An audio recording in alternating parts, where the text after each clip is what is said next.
a Buddy Check 13 reminder with News 13's Amy Hoyt.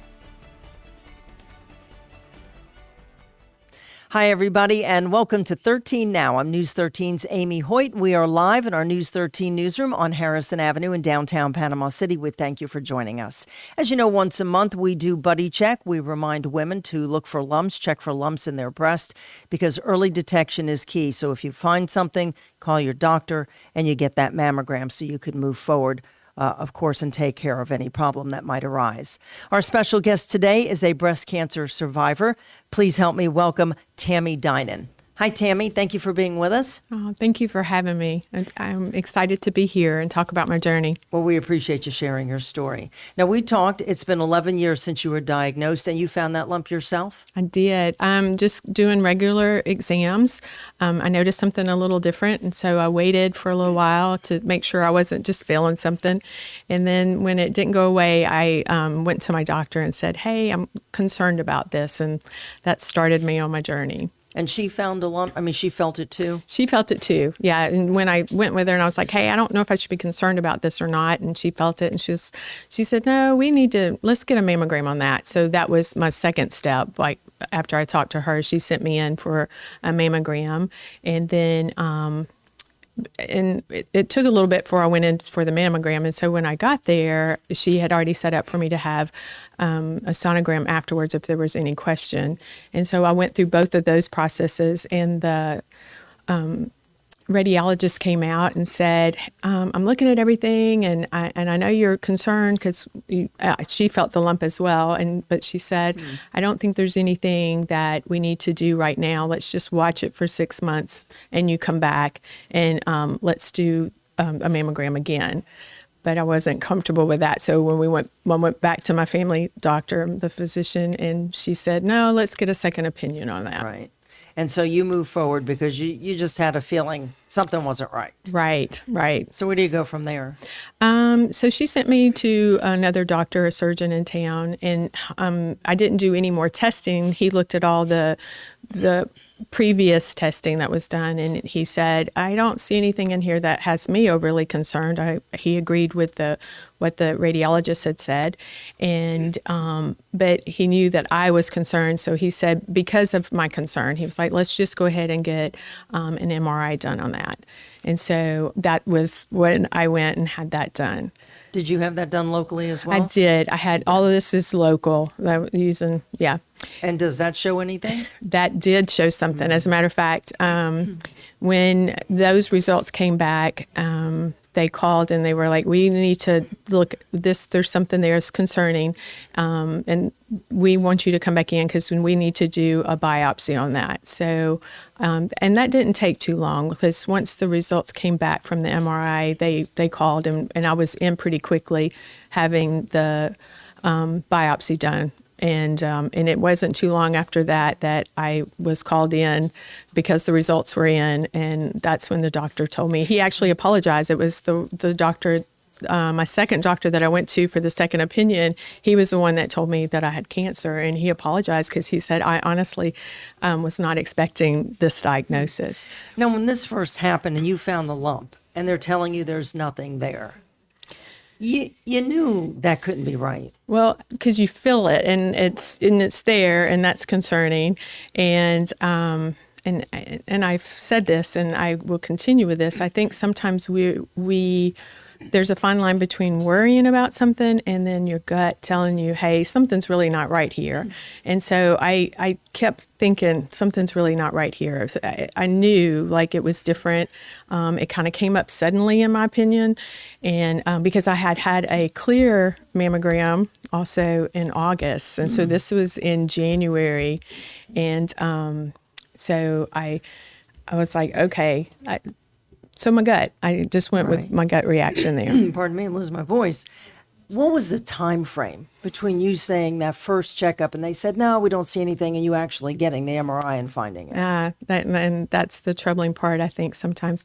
So I went to my doctor right after Christmas. It was the 1st of January. So I got in February for a mammogram. And then we went for a second opinion. So it's March when I'm coming back in for the MRI. So it was the end of March. It was actually April Fool's Day in 2013 that I was diagnosed, because I always like to say it didn't make a fool out of me. So when you're diagnosed, you finally got that diagnosis, which I'm guessing you knew was coming. What are the emotions at that point? Like, are you like, I knew it, or does it all of a sudden hit you? I think I knew it. I do. So I wasn't totally shocked when it came back.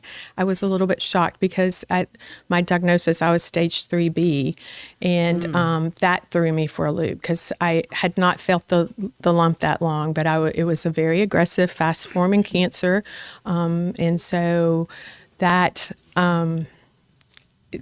what I was shocked about, like, okay, and that scared me. Like the stage 3B diagnosis scared me completely. And so where do you go from there? Now you got to really move. And I think that's the scariest time, is between getting that diagnosis and figuring what is my next step, where am I going to go? And it happened at a time when several friends were going through treatment. And so I had watched them, kind of been supportive of them going through their journey. And I called one of them and I said, I don't know where to go from here. And she was taking part at Mayo. She was at the breast clinic at Mayo. And so the one in Jacksonville. The one in Jacksonville. And so she said, this is what you need to do. And she told me step by step, and I did that. And I got over there for a second opinion again.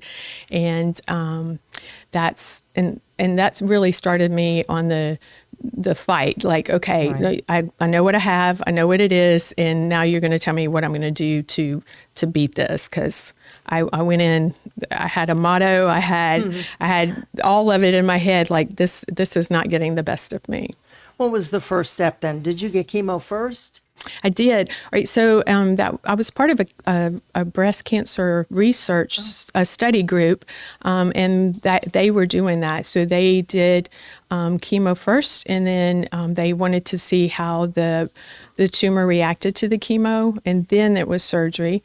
And so, is it one breast? Actually, it was one breast, and part of what Mayo did was we did a gene study. I found out that I was carrying the BRCA gene mutation, so I am positive for that, and that helped us just decide, okay, so we're not going to be. I'm going to be proactive from this point on. So I did a double mastectomy. Yeah. And Was that a tough decision, or you just knew it had to be done? No, it wasn't. I was at the point where I was, okay, it was further along than I was anticipating. It scared me. I was like, no, this has got to completely come out. So that was an easy decision for me. And it also knowing that I had the gene mutation made it even easier, because my chances of it reoccurring again were, I don't remember what the percentage was, but I want to say it's like 60 or 70% for it coming by. Yes. Okay. So you have the surgery at the Mayo. I do. But you came back here for your treatment after? No, before. So I did. You did chemo here. I did chemo and radiation here. I had doctors here that worked with my oncologist at Mayo, and they worked together really well. And I was able to do all my treatments here. They did things a little differently with the breast cancer study. So I did an easier chemo once a week for 18 weeks. And then I did a stronger chemo once every 3 weeks for 6 weeks. So it was pretty involved. And so I'm thankful that the oncologist here worked well with Mayo, that could happen. And how are you feeling through that treatment with the chemo? Did it make you sick? Did you lose your hair? Did you go through any of those things? I did. I did all the things. I think it's kind of like childbirth. Like, I remember the good things out of it. I don't remember all the bad things. But there was times when I couldn't do anything, but I just laid in bed. I kind of feel guilty with children sometimes because I just stayed in bed, but that was the best that I could do. So We see a child sitting on your lap. It's one of your sons. actually, that's one of my nephews. Oh, okay. Yes, Cute. and that's me without hair. So I did. Did you shave it yourself ahead of time? I did. Actually, I have a beautiful hairdresser, Nicole, and she helped me with that because when it started falling out, that was, even though I was prepared for it, that was a little traumatic, and she helped me with that. So Yeah, there's something about it. That's what everybody says. That's like, there's so many other things that are more important, but there's just something about your hair falling out. For women, it's, our crown and glory. But thank goodness it always grows back, and you have beautiful hair now. I thank you. I was, right. So one of the things, like cancer affects everybody differently. Chemo affects everybody differently. And one of the things, I had super sensitive skin and I couldn't wear very many things on my head. And so I tried the wig thing. I went to a wedding and I could wear it for maybe an hour. But so a lot of times I would just wear my bald head I'd make sure I had rocking earrings on. So you make it look cute. That's definitely a thing. Yes. All right. So how are you feeling though? How's the family taking it? Your children were younger at the time? Right, I had teenage boys, and they all handled that really well. I think they're of a time when cancer is not as scary sounding as it is for my generation. Right. And so they were all like, okay, Mom, you just got to go get the right stuff and you got to do the right thing. And but they were a good support for me. I will say that. And your husband? And he was my rock. Like he made me handled so many things for me that I couldn't have made it through without him. And friends, I had friends that just took care of things for me, and people just fed my family. I couldn't eat. I wasn't, most of the time I was not feeling well, but people continued to bring food over and feed my family and just take care of them. That was a hard lesson to learn, to let people just take care of me. Right. But at the same time, I just couldn't. Were you working through the treatment? I did. You I worked did. at Highland Park Elementary, and they were my family through all this.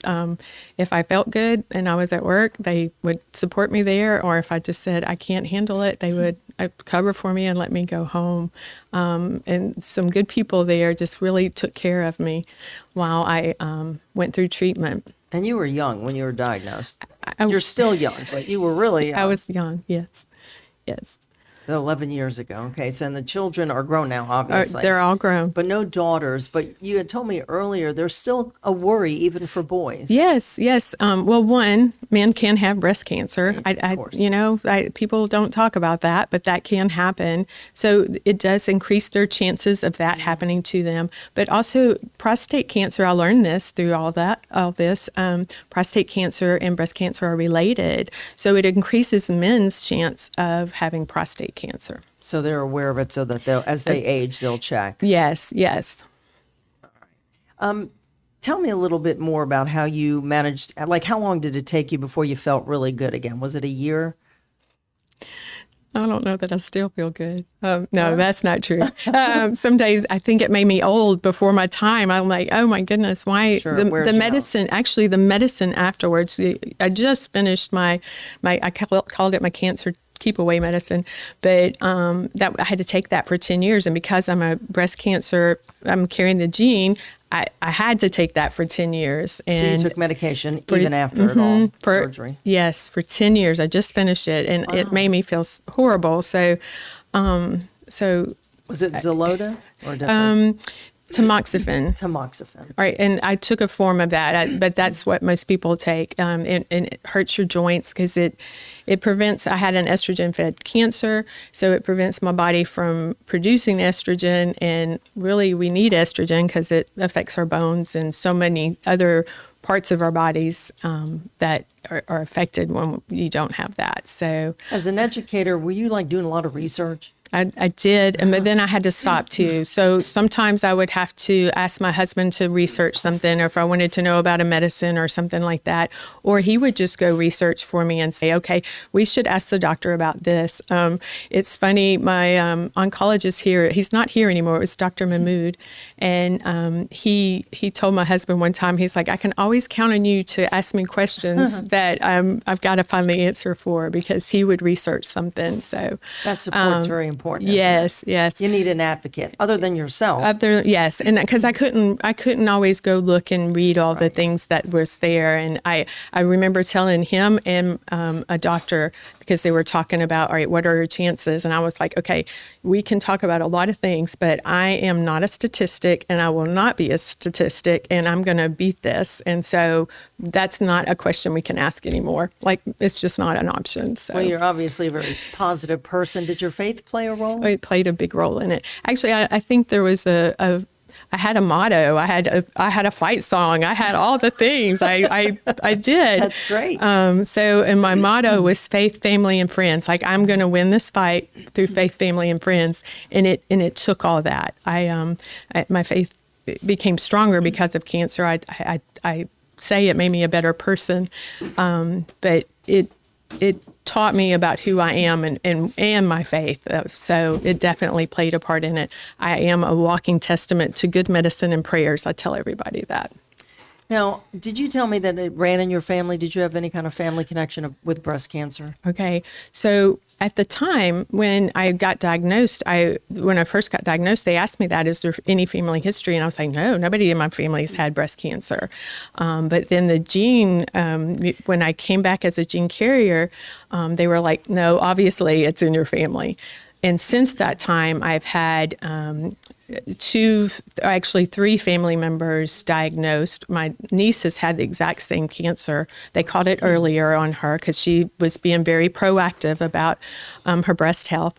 And then I've had a niece that has been diagnosed as having the gene, and she's being very proactive about maintaining that and keeping up with 20s? Things. No, they're in their 30s. They're in their 30s, so they're old enough to understand. It's important. Yes. Do you have sisters? I do, and she's one that said, I don't want to know. Like, she doesn't want to know if she has the gene mutation. So, but she's fine. But she's fine. Yeah, she's fine, and no issues or anything like that. That whole BRCA gene just kind of changed the whole dynamic for you too. Yes. Yeah. And it made me, so then, my chances of like ovarian cancer increases. So it's pretty much any female body part kind of cancer increases. So I went and I was proactive about that. I was like, okay, so we've had children. I don't need any of this. So let's have that surgery as well. So you did a hysterectomy? Yes. Yeah, you're not the first person to say that. Mm-hmm. Yeah, so did they do that at the Mayo? They did. While you were in breast cancer surgery, or I had to wait. I had to wait until all my chemo. Like it was later on in my journey before I did that, because I had to do all the things, and so I had to be healthy again pretty much before they would do that surgery. What would you say was the worst part or the hardest part? For me, I think two things were hard. The time between getting the diagnosis and the first chemo treatment. That was a very scary time. That was a time where I felt like I was playing I don't know, maybe Russian roulette or something. Yeah. Like it was, you're just waiting and waiting and waiting. And that was a very difficult time. And just watching my family struggle with it. They were strong and they were helpful to me, but I think it's just, if not sometimes more difficult for the loved one that's watching their loved one go through it, because they can't fight. All they can do is be helpful, and they don't know that they're always doing the right thing to be helpful. So it's that was hard to watch for them. And then, like I said earlier, just letting people help to come in and do things that you're normally taking care of, but you just can't. So. No, you have to accept help. You have to accept help. Now, you said you had friends. Friends were important, a support group. Do you help others now? You are today, of course, by sharing your story. Yes. And like I said, I forget some of the hard things with it. And so when people call me and they're like, hey, I've got diagnosed, dear friend, hey, just talk me through this. Or they'll reach out and say, do you mind me asking questions? And I'm like, no, please ask me questions. I want to be helpful to you in this journey. Let me tell you what I did. And it may not be helpful to you, but it may be. So I'm always wanting to talk about it. I do better one-on-one. Well, this is one-on-one. There's a few thousand friends at home. Oh, watching. yes. That's all. What's the best advice for someone who is diagnosed? Don't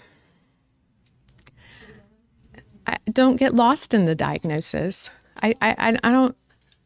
There's a lot of advice I have there, but for a little bit, cancer becomes who you are, a cancer patient, but it's not. It doesn't have to be the only thing going on at the time. Like there can be good coming out of that. I don't know if that's very good advice right now, but it's hard to. But there's light at the end of this. Is what you're saying. Yes, and to be your own advocate. I know you really stress that at the beginning. I do. Yes, like sometimes your gut tells you things that are important for you to listen to, and I definitely I'm thankful that I listened to my gut in that situation. Don't take no for an answer. Don't take no for an answer. Like you kind of have to be your own advocate at times. You do. Yeah. Well, it's great advice, and we sure appreciate you sharing your story today. You did a great job. Oh, I thank you for having me here. Well, we appreciate you coming in. Tammy Dinan, breast cancer survivor. We love that, and we're so proud of you. Thank you again for coming in. Thanks. And ladies, don't forget, check for lumps in your breast. And if there's anything in the family, as Tammy mentioned, even the men in your family should check for lumps, maybe get a test as they age as well if they feel something out of place. And then after that, of course, get the mammogram. Thanks for watching. We'll see you next time.